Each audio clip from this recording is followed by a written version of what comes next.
नमस्कार, आप देख रहे हैं जी मध्य प्रदेश छत्तीसगढ़ और मैं हूं आपके साथ तृप्ति सोनी। आपकी आवाज में आज बात होगी टिकट फॉर्मूले पर सियासी फसाद की। ऐसा इसलिए क्योंकि छत्तीसगढ़ में चुनाव का काउंटडाउन तो शुरू हो चुका है। आचार संहिता लगने को भी अब ज्यादा दिन बचे नहीं हैं। ऐसे में अब चेहरे कौन होंगे, 90 सीटों पर किस पर दाव लगाया जाए, इसके लिए कांग्रेस पार्टी ने एक बड़ी बैठक की। आज बीजेपी की भी बैठक चल रही है मध्य प्रदेश छत्तीसगढ़ समेत। लेकिन कांग्रेस पार्टी ने जो बैठक की है उसमें साफ कर दिया है कि टिकट का फॉर्मूला होगा क्या, 3 चरणों में आना पड़ेगा और डायरेक्ट एंट्री बैन कर दी गई है जो पहले भी थी। लेकिन सवाल बहुतेरे हैं कि कांग्रेस का टिकट फॉर्मूला कितना कारगर है। कांग्रेस बीजेपी में दावेदारों के कितने फेरे लग रहे हैं, किसका सटीक बैठेगा चेहरों का चुनावी गणित और चुनाव लड़ने की इच्छाओं को किस तरह मोक्ष मिलेगा, या टिकट मिलेगी या टिकट नहीं मिलेगी तो कारण क्या होंगे, इसी पर चर्चा करेंगे। 2 खास मेहमान हमारे साथ जुड़ेंगे, लेकिन उससे पहले ये रिपोर्ट देखिए।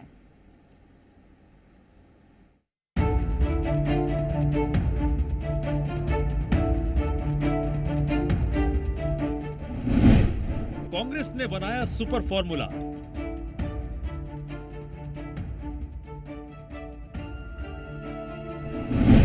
नहीं चलेगी दावेदारों की डायरेक्ट एंट्री।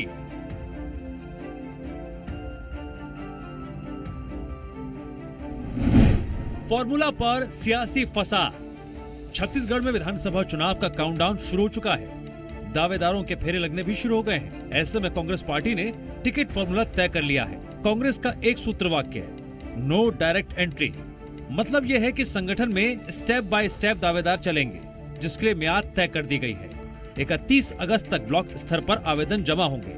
सीएम ने कहा वह खुद अपना फॉर्म ब्लॉक कांग्रेस में जमा करेंगे।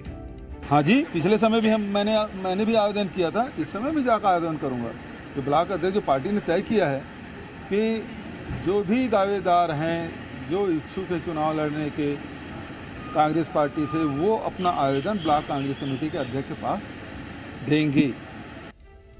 ब्लॉक में नामों की फहरिस्त बनने के बाद जिला स्तर से 5 नाम मुख्यालय में भेजे जाएंगे। कांग्रेस का कहना है पिछले चुनावों में यही फॉर्मूला काम आया था, लेकिन बीजेपी तंज कस रही है। ये भीड़ से बचने की कवायद है। बाकी ये सबको पता है टिकट कैसे मिलेगा।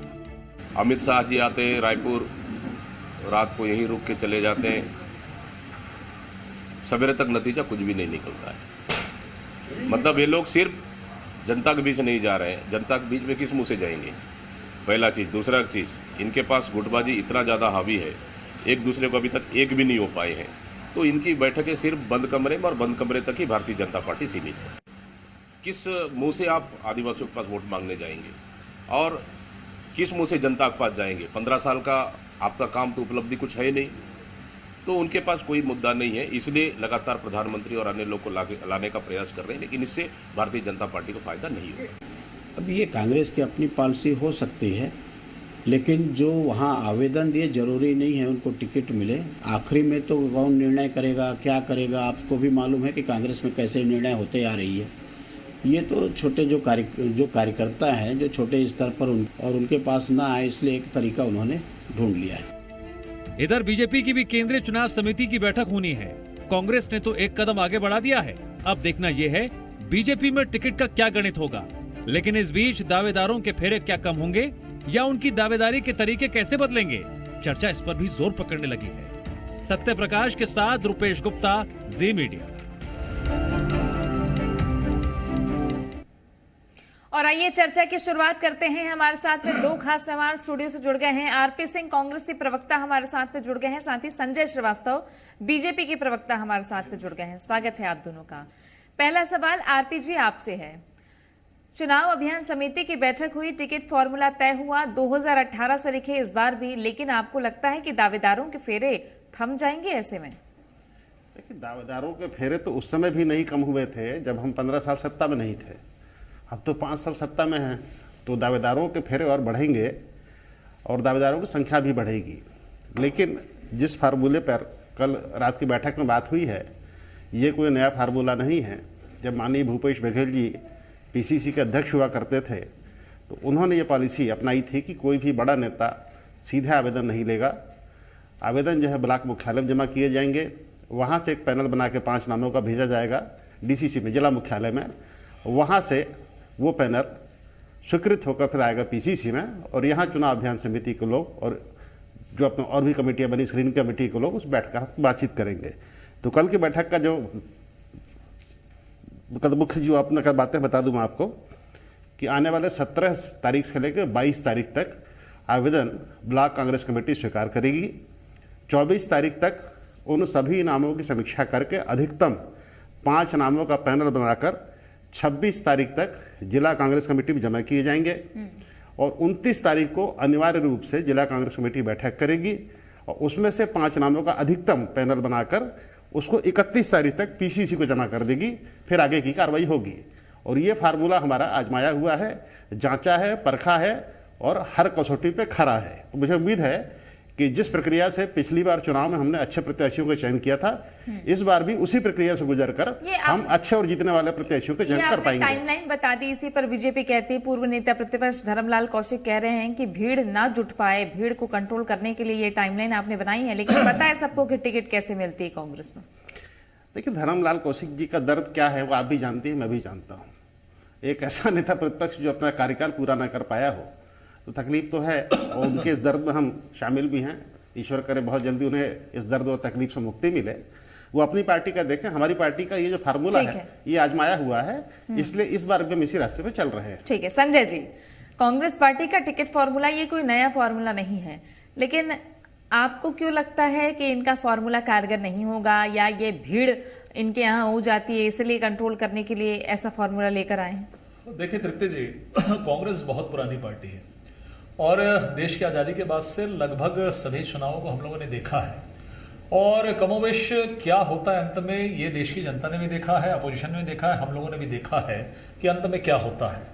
इसलिए फॉर्मूला कितना भी बना ले, निर्णय कहां पर होता है ये तो सत्यता है कि निर्णय कहां पर होता है और उसका परिणाम क्या होता है इनके कार्यालय में जाकर, ये तमाम प्रकार की चीजें लोगों ने देखा है।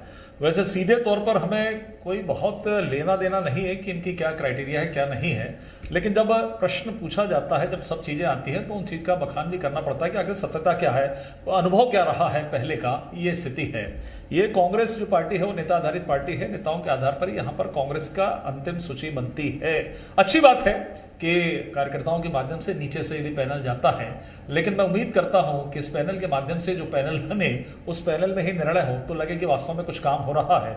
मुझे लगता है कि शायद 5 साल में भूपेश बघेल की सरकार में कांग्रेस का जो कार्यकर्ता है वो निरीह प्राणी की तरफ रहा, एक उनमें खिन्नता है, तो किसी न किसी तरीके से उनकी भी उपयोगिता और उनको कुछ इंपॉर्टेंस देने के लिए इस तरह की कोई टेक्टिक्स इनकी बनी होगी, बने, हमें इस पर आपत्ति नहीं है। अच्छा, लेकिन आपके यहाँ भी जब ये कवायद होती है टिकट की तो दिल्ली में मंथन होता है, आप लोग भी तो अब चर्चा कर रहे हैं ना इस बारे में। नहीं, देखिए आपका फॉर्मूला क्या? देखिए ऐसा है, हमारे यहाँ बरसों बरस से आपको ध्यान होगा कि मंडल स्तर पर जो हमारी एक टीम होती है उनसे बातचीत करके फिर जिले से लेकर प्रदेश और प्रदेश पर जो चुनाव समिति बनाती है उससे पैनल बनकर फिर हमारी जो केंद्रीय चुनाव समिति है वहां पर जाता है और वहां पर फिर अंतिम निर्णय होते हैं। प्रदेश के जो बड़े नेता रहते हैं उनके साथ में बैठकर फिर उसको रिव्यू करते हैं और रिव्यू के आधार पर जो बेहतर होता है, अनेक प्रकार के सर्वे होते हैं, परफॉर्मेंस होता है, पार्टी के प्रति कई प्रकार की चीजें होती हैं, ये सब चीजों को देखकर अंतिम निर्णय वहां पर होता है। अभी कांग्रेस को कुछ कंफ्यूजन है कि हमारी कोई केंद्रीय चुनाव समिति की बैठक चल रही, कोई प्रत्याशी का विषय नहीं है। प्रत्याशी के अलावा भी बहुत सारे विषय रहते हैं, उन विषयों पर भी चर्चा होती है, प्रबंधन होता है, किस तरीके का परफॉर्मेंस है, क्या चीजों को करना है, बहुत सारी हमारी मैनिफेस्टो की बातें रहती हैं, किन विषयों को लेकर, मैनेजमेंट को लेकर, प्रबंधन को लेकर, किन नेताओं को उसमें लगाना है, इस पर इस तरह के प्रबंधन की बातचीत होती है। वो केंद्रीय चुनाव समिति की बैठक है। लेकिन कांग्रेस उनको लग रहा है कि डायरेक्ट शायद प्रत्याशी का चयन हो रहा है, ऐसा बिल्कुल भी नहीं है। बरसों बरस से, मैं तो 30 साल से हूं तो मुझे भी मालूम है कि किस तरीके से नीचे से जाकर ऊपर तक जाकर इस तरह की प्रक्रिया पूरी होती है। ठीक है, आरपी सिंह जी, 2018 में 3/4 बहुमत के साथ कांग्रेस पार्टी जीती। आप कह रहे हैं कि यही फॉर्मूला जो अब अभी हम बता रहे हैं, यही फॉर्मूला आजमा चुके हैं, जो जीत का एक जीत के लिए एक आधार बना। लेकिन सवाल खड़ा होता है ये कि आपके पास तो बड़ा मैंडेट है, चेहरे भी ऐसे हैं जो ज्यादातर पहली बार विधायक बनकर आए हैं, तो आपको लगता है कि जो फॉर्मूला उस वक्त था तो इस बार उसी फॉर्मूले के तहत क्या नए चेहरे, पुराने चेहरे, कैसे मंथन होगा?